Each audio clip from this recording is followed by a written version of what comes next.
Hi guys, so today we are doing a subscriber body typing and color typing as well as essence. So if you are completely new here and you don't know what's going on, then I have a ton of videos on my channel about all kinds of things, body typing, color typing, essence, and everything in between. So you can take a look around, and if you are still confused about any of that, then I also offer typings through my website, and you can take a look at the links below or go to miriamstyle.com. And the essence is included in the full report. So the full report is the one that includes the essence, and then the other ones are color typing and body typing. So one more thing I have to say before we get into this is that these photos that you're going to see in this video are photos that were submitted through the website specifically for YouTube videos and other Miriam style content. These are not photos from clients. Like if you were to book with me through the website, your photos are always private. So these photos were volunteered, and if you want to be included in one of these videos, you can volunteer your photos too and just go to the website and upload some photos. And so let's say thank you to this lady for volunteering her photos, and let's get into it. All right, so here is our first picture. So right away, this lady looks like she is most likely warm, but of course from one photo we could never tell something like that. But you can see that she does look pretty warm. She looks beautiful with the peach lip color. Her eyes look pretty warm, although I do go by skin tone alone, and then I sort of incorporate features with the skin tone. But you know, so it's like if you have warm eyes, you could still be cool because you have cool skin. And so in the case where, let's say, if you have cool skin and warm eyes, I would recommend wearing cool colors mostly, but then adding some warm accents, preferably even away from the face if possible, just because the skin is really what makes the eyes pop. So if you wear your own colors, then so a lot of people think, oh look, well, I have, let's say, really bright blue eyes, like Alexis Bledel, for example, and I should wear bright blue. And what happens when Alexis Bledel wears bright blue is that she can sometimes be overpowered because she's cool and delicate. And so I'm saying all of this because just because you have warm eyes, it doesn't mean that you're warm. Just because you have bright eyes, it doesn't mean that you should wear bright colors. Just because you have cool eyes doesn't mean you should wear cool colors. What ends up happening when you wear your own colors, that is for your skin undertone, is that they are going to make the eye of whoever's looking at you, or if you're looking at yourself in the mirror, focus on your eyes, if that makes sense. So if you're a warm undertone and you have clear, cool blue eyes, and you wear colors that are warm, then that's actually going to bring out your cool eyes, because it's going to draw the eye to your eyes instead of distracting the eye by a color that doesn't really match your skin undertone. So anyway, that was a little bit of a detour. However, with her, she has warm eyes and warm skin, and that's so beautiful too. So you can see that she also has some sharper bone structure to her. She looks kind of delicate. She has some soft features. She has full eyes. She has full lips. So I'm thinking most likely sharp and soft for her. The closest could be type to that is soft dramatic. And you can see right away she has a pretty strong ethereal essence too. She looks pretty otherworldly. And you can look otherworldly in a lot of different ways. So you could look otherworldly in the sense of looking like a fairy. You could also match certain archetypes, for example, and these can be cultural. You could match the archetype of a wood nymph, or you could match the archetype of fairy. And so ethereal in general, to me, is a little bit of a broad term, and for her, she looks more like she is a timeless ethereal, sort of a very angel-like ethereal, you see. So not so much like a fairy or a wood nymph or something, but really like an angel-like ethereal being. So that's the feeling that I'm getting for her ethereal essence. So, oh yeah, and while we're talking about archetypes, another thing that can happen with archetypes is, like, you could have an archetype that's like, I talked about this quite a while ago, like, oh, well, this is some sort of like archetype that is very much associated with like the US, for example, like some sort of Great Gatsby archetype, or in other cultures, I'm sure they have other archetypes, like, oh, this really, reminds me of this certain type, basically, like this certain look that everyone knows, and certain things are associated with that look, and if you have enough of those elements, you're going to look like that certain like archetype. And archetypes really come from really the culture, and that's why, for example, like angel and ethereal, things like that are very much like from our culture, from like really seeing imagery of like spiritual imagery, maybe angels, things like that. And so that's sort of like we very deeply associate certain characteristics with ethereal. So some of the characteristics are low contrast, like soft eyes, a pretty dreamy feel, like she has a pretty sort of relaxed look. She has some, like a touch of intensity to her, not because of her ethereal essence, but because she is sharp and soft, because she is soft dramatic, and so that can have some sharpness there.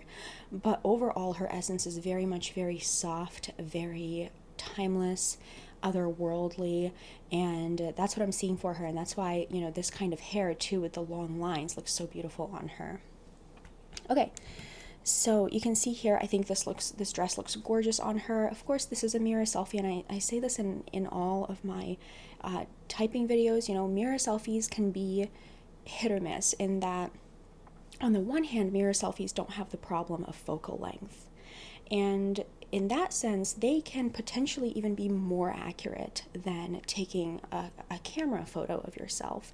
And that's why you may feel like you don't look the same on camera like you do in the mirror, or you may feel like you don't look as good in selfies taken of yourself versus mirror selfies, So that's not only because the phone will flip, like mirror image your face. That's a common misconception, that, oh, you really don't it's like all in your head, kind of like, oh, you don't look different, you are just mirror flipped, this is what you look like. No, it's not what you look like. It's usually the focal length that's really the primary concern when it comes to looking different than you do in real life. But the taking a mirror selfie, if done accurately and correctly, will actually make it such that that's really the most accurate photo of you, aside from the mirror flipping, but that doesn't matter for body typing. But having said that, the angle of this mirror selfie is, you can see how it's kind of angled. Her phone could be angled down, the mirror could be angled somewhat kind of against the wall maybe, so there's like a lot of different angles that are coming into play here. Well, in any case, I'm seeing softness here, and so I'm seeing some curve, I'm seeing a soft physique overall, and I'm also seeing longer lines, and so this kind of goes in line with sharp and soft. So we have those long lines. Sharp and soft is all about long lines and all about softness and curves and some angularity. So you can see with her facial bone structure, we have narrowness to the nose. Maybe it's a tiny bit, it has some sharpness to it, although it is softened a little bit, and then her cheekbones and jawline have a bit of sharpness too. So this is all consistent with sharp and soft. And of course that dress looks amazing on her, which is a great dress for sharp and soft too. So here you can really see her ethereal essence coming through. Whenever she does more of a low contrast look, that is really going to bring out her ethereal essence. So it really depends on what she is interested in. If you're watching this, it depends on what you're interested in. So if you're interested in ethereal, and looking otherworldly, then something like this, a very soft focus makeup look, but still very neat and well done brows, but at the same time, and then the fresh color on the lip is just absolutely perfect for you, how you can blend, your sharp and soft recommendations, which are more bright colors, very distinct shapes, or you could also do pastels as sharp and soft, but mixing that with this sort of soft look of ethereal that's not very defined, because ethereal is very waif-like, very amorphous, if you will, very not very well defined. It's sort of like a spiritual, idea in a way. And so putting that together with Sharp and Soft, which does have defined shapes, this is really the perfect way to do it. You know, there's a bit of, you know, the makeup is pretty well defined, the eyebrows are well defined, but then the eyes are pretty softly done, and the colors are fresh, and you're not, you know, overusing neutrals. You have some fresh colors to the look so that it doesn't look heavy. So that's just absolutely perfect on you. And of course the dewy, slightly dewy or natural finish to the skin is really beautiful. And the tousled hair looks beautiful with Ethereal, even though Sharp and Soft in general does better with more defined hair, like here. You can see here she doesn't look particularly ethereal. She looks pretty much like Sharp and Soft, you know, soft dramatic, like basically the image ID of soft dramatic. She looks like that. But here she looks more ethereal, and, you know, the soft focus makeup as well as the tousled hair too really works well. And the reason I think she can do tousled hair here is because the eyebrows are so well done and the makeup is so immaculate that the tousled hair looks like it's intentional and not like if it was just completely if Sharp and Soft does tousled hair, it can look messy, but in this case it doesn't look messy whatsoever because it looks so intentional and it looks like she did her makeup really perfectly, and so it looks intentional. Okay. So here she looks ethereal and she looks a bit softer. She has the lower contrast, and I think that that's pretty much, you know, telling us the same thing. Again, I'm seeing some sharpness to her cheekbones here. Her jawline doesn't look as sharp in this photo as it did in the other, but overall I'm still seeing Sharp and Soft, and I'm still seeing warm and delicate. Here again, you know, I think this is a bit cooler lighting, but I'm still seeing kind of a little bit warm and delicate overall for her. And again, some of that, of course, a strong ethereal essence, as well as that bone structure being pretty narrow and some angularity to it. Here again, you can see the very strong ethereal essence where, you know, she definitely looks soft. I think her coloration adds a lot to her ethereal essence, but also the shape of her eyes, her dreamy look. You know, she looks really dreamy, really otherworldly. Her facial expressions in a lot of these photos, like this one, as well as this one, you know, look pretty otherworldly and dreamy. Here you can also see that she looks like she is sharpened soft because, you know, you can see her longer lines here. You can see that her arms and legs are pretty long, and she looks like she could be of moderate height, but Sharp and Soft can be of moderate height, but overall I'm seeing length to her bones.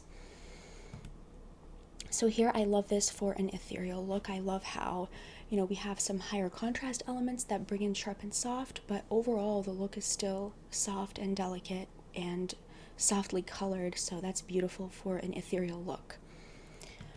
And here, of course, I think she looks more like Sharp and Soft. She does look a little bit ethereal here. I think she's going to look ethereal pretty much most of the time, even if she doesn't style herself ethereal. But in general, she looks more Sharp and Soft here, more sort of bold, and the darker, higher contrast hair. It could just be the lighting, of course, but her hair looks darker and higher contrast here, so, you know, that is a totally different direction, a totally different look that you can go for. You know, this kind of look, to me, is more similar to this, you know, where it's like bold and high contrast and feminine.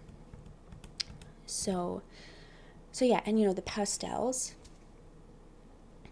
also look good on Sharp and Soft, and so I think that's why, especially for her, I would highly recommend pastels, especially like light soft pastels, like soft peaches, soft seafoam green, like a really pastel-y seafoam green. If you look up anything on Pinterest called, like, if you just Pinterest ice cream color palette, that may kind of resonate depending on if it's softer and not as bright.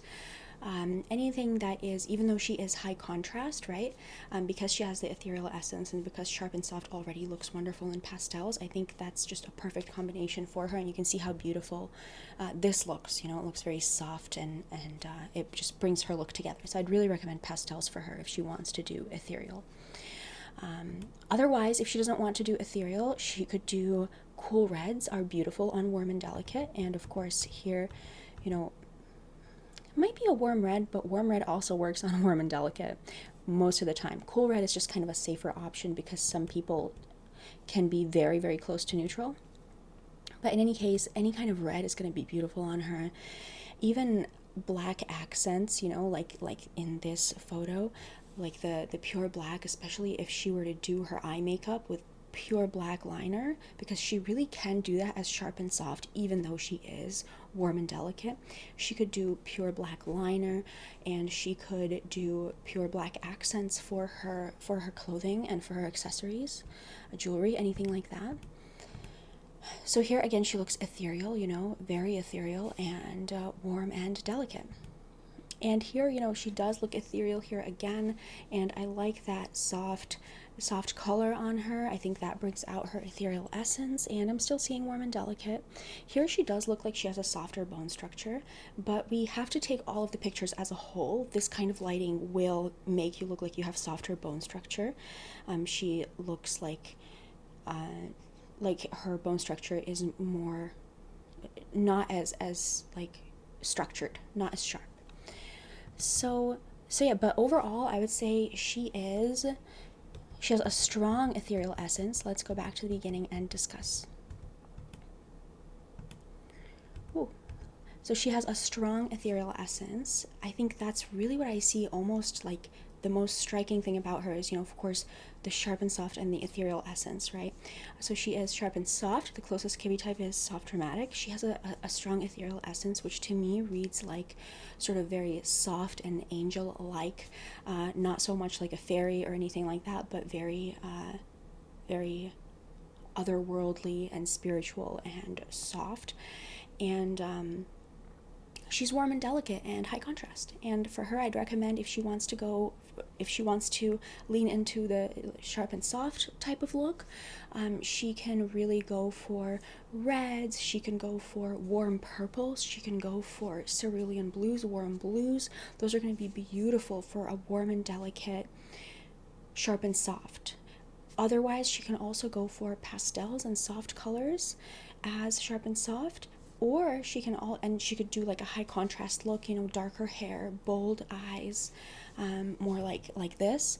Or otherwise, she could also do ethereal, like we talked about, you know, the soft makeup, soft look, you know, even tousled hair, provided that the makeup is pretty immaculate like it is here, and pastels. So yeah, I guess we are done chatting about this lady. Alright, you guys, so that is it. I hope you enjoyed it. Leave me some comments down below, and if you have any questions, leave them down below. And if you want to be included in one of these videos, then you can submit photos through miriamstyle.com. And if you are still confused about your body type or color type or essence, I also offer typings through my website, and I will leave a link to those down below. And that is it, you guys. Let's say thank you to this lady for volunteering her photos, and I will talk to you next time.